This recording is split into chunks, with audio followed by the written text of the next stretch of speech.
We're here today at Derrick Lai's home.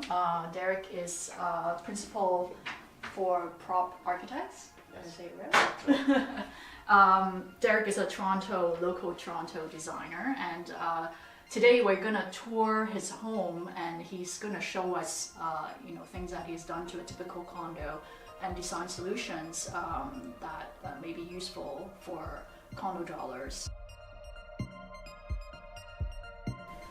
Right, so this is a two-bedroom condo? Yes, it's a 2-bedroom, 2-bathroom condo. It's facing southwest. Corner unit in the condo, and I purchased it in 2014 pre-construction. Okay. And I moved in last year, actually, in 2017. Right. In the summer. Right. Yeah. And I can see that you took out a lot of the typical finishes. Right. And did your own intervention make it more you and For sure. space efficient? Yeah. Do you want to walk us through what you've done, and upon purchasing this, from floor plans, Yes. do you have any tips for buyers? So when I first initially purchased the unit, I thankfully, because it's not your standard extruded tall condo tower, the floor plans are all very different. So there's a little bit of flexibility where Tridel let me modify the plans. Right. So I definitely worked with Tridel to kind of tweak it to make it more functional to my needs and everyday uses. Because I'm an architect as well, I always see things that could make the plans better, make it more efficient, make it, store more things, make the space feel brighter, and make storage it function. is always a challenge. Yeah, absolutely. Storage is always a challenge. So giving it a lot more thought.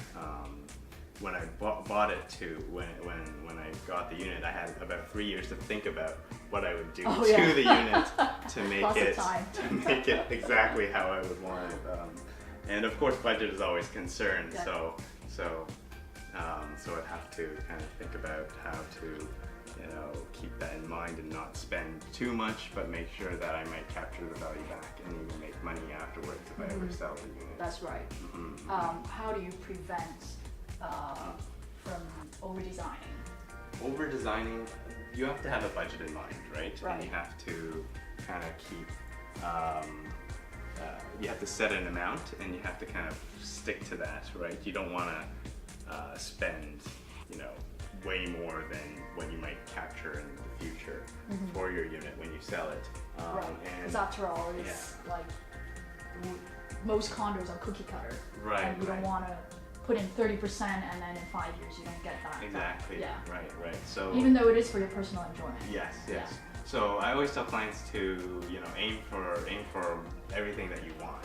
Get the prices back from the contractors and suppliers and things like that, and then you can cut back afterwards to see what you really want and then what you don't really need. So that way you can actually maximize your dollar going forward. Right.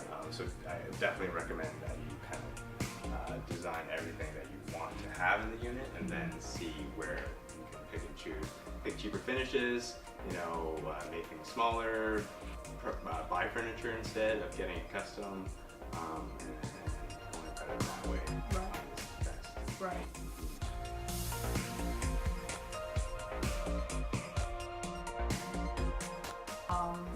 How you decide on what should be custom built-ins? How do you delineate? That's a lot of times, I love everything custom. Yeah. If I could do everything custom in the unit, I would. I would tear down all the walls. Just have a shower. Start from scratch. Right. But we're not, we can't, in condos we're kind of limited to where the walls are, where the plumbing fixtures are, and major, like the kitchen, where that is. But in terms of customization, you can see here, we customized the table and the island here. And before this was just one large open space. We then customize, it's always a problem in condos, like where do you put garbage cans and things like this. So I did design my own kind of recycling and garbage unit over here, so that we could have that store, kind of keep it looking good, but still making it very functional, right? So kitchen is generally probably the more expensive area, Right. and workspace planning is very personal for someone who likes to cook. For sure. So, for sure. for example, how did you plan this space with the island, and did you change any of the original layout? So when I first purchased the condo, there's this session where you go to the developers and you pick your Right. finishes and you do Right. your upgrades. Mm-hmm. So I made sure to pick finishes that would kind of go along with the design that I was thinking that I would do afterwards. So I made sure I had a light floor. Mm-hmm. That's hardwood, which is upgraded. The kitchen finishes, I just wanted like a white kitchen. Mhm. So I didn't change that after the fact because that'd be pretty costly to change the whole kitchen Right. after you purchased it and it's brand new. Right. So I wanted to make sure that I picked the right one. Yeah. And that I didn't have to modify it afterwards. So we have that there. But the island, the unit didn't come with an island. So, and I wanted to make sure that this space kind of felt larger, Mhm. bigger, and also that you could still navigate, around this table. It's kind of like the focal point of the unit, I would say. I combined the dining table with the island, added storage underneath it, built in a bench behind it with some lighting, so you can actually see like 6 people comfortably here Right. when you're having a gathering and whatnot. And we used kind of the focal point of the unit is this marble countertop here, which is, we use this to match that piece over there above the garbage unit as well, just to tie things in as well. Right. And so the different kitchen layouts for condominiums that we see are the horseshoe, Mhm. the island type, There's The a galley galley. kitchen. Right. Right. So for someone who has like the U-shaped kitchens, Mhm. what do you see as the most common problem for those type of With U-shaped layouts? kitchens, there's always corners that you have to work with. Right. And The corners, dead end. yeah, the corners in the kitchens are not always the most efficient Yeah. in terms of space and storage, Mhm. because it's always hard to get to a corner. Corners, You have to yeah. install special hardware to kind of maximize the use of those Right. corners. So that's the issues you usually see with the U-shaped kitchens. Mhm. The galleys are usually more efficient Mhm. for condos, I would say for small units. For sure. So this is the second bedroom in the condo, and I also use it for my home office. I find that when you have an extra room, you want to kind of maximize the functions in the space. So we also built in a double kind of bunk bed, Murphy bunk bed in the bedroom, and we can make this fold down when we have guests over, and they can sleep comfortably, on this top bunk. And the table rolls away, and we can actually fold down the lower bunk as well. So in designing the living room, I wanted to make sure that the space feels kind of warm and kind of homey. So we use this kind of walnut paneling to cover the wall. It also makes the space feel larger because it spans from one end of the unit to the other end of the unit. Lighting was also a major consideration because there's always different functions that you want to have in this space because you use it for, eating, and you use it for cooking, watching TV. So the options of having different types of lighting are very important to myself, and I think they should be to a lot of condo owners as well, because you can vary the levels of lighting. You can turn some on and off. You have the options of customizing the lights to what you need.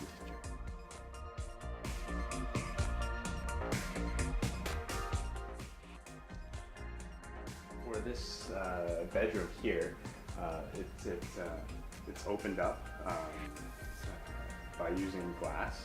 I wanted to make sure that we could see through to those other windows in the unit because it also helps to make the space feel bigger and brings more natural light into the space. So we added this also glass sliding door, plus the curtains in behind it to kind of keep the privacy in the unit. And this is a bathroom that we customized to make sure that it's very functional. It has a lot of storage, and that it also feels kind of warm and homey as well.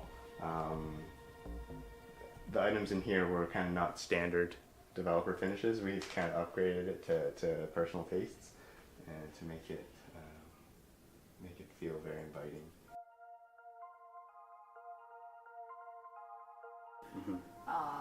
Can you elaborate on the differences in terms of practice and how you assist the clients for the design part? Personally, I've been trained as an architect. It took actually approximately 10 years to get an architecture license. So I had to go through 6 years of school and then doing an internship for about 3 years and doing licensing exams to become a licensed architect with a stamp, to get building permits, to really collaborate with engineers and all these consultants that we work with to get projects built. It's understanding all disciplines. Right, exactly. We have to kind of understand how a building gets put together, how spaces get put together, from a really grand level to a very detailed level. Right. It all goes from understanding, how weather affects buildings to how on the inside, how colors go together, what materials go together, and making it all function as a whole it's not all about an architect does the exterior of the building and then an interior does the inside of the building. My vision of an architect is that we are supposed to understand the space as a continuous unit. You don't want somebody designing the outside and then having somebody else design the inside, so that they don't really go together. So it's more holistic. Right, exactly. As an architect, it should all kind of work together versus separately. Because there's always an interface of the exterior and interior. Of course, they always come together. Right. And when you have one person doing the entire building or space, it always looks better, or the process is smoother in the end, I think.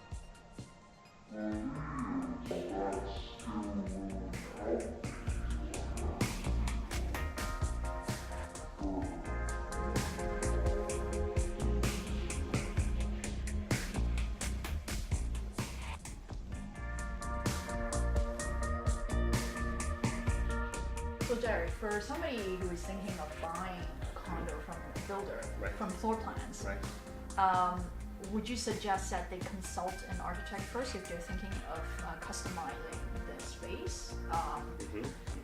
Because generally you get the 10-day cooling period, Right. So should they consult you before they sign an agreement, or is there enough time within those 2 weeks to speak to you just to get a general idea? Definitely, I highly recommend speaking with someone who's kind of seen condos, who knows how they're designed, and who I've lived in actually 5 condos in the last 5 years, so I know what works, what doesn't work. Right. There are only so many variations. There's only so many variations, and there are really bad ones. So definitely consult a design professional, architect yourself. When you're buying it, because it's a major purchase. You don't want to kind of mess up a big purchase such as that. Whenever I see floor plans, I get pretty excited because I always try to look for how to make the space better. You're dissecting it. My brain can't stop from how I would change it once I see the floor plan. It just keeps going, and how I would move things to make it better. So definitely, would say to consult somebody for sure, absolutely, because it's a big purchase, as I said, and you want to make sure that there's potential to grow your investment and make it better and make it more useful for yourself down the road, and when you sell it as well. All right, thank you very much for having us today. Thank you so much, Ellen. Thanks.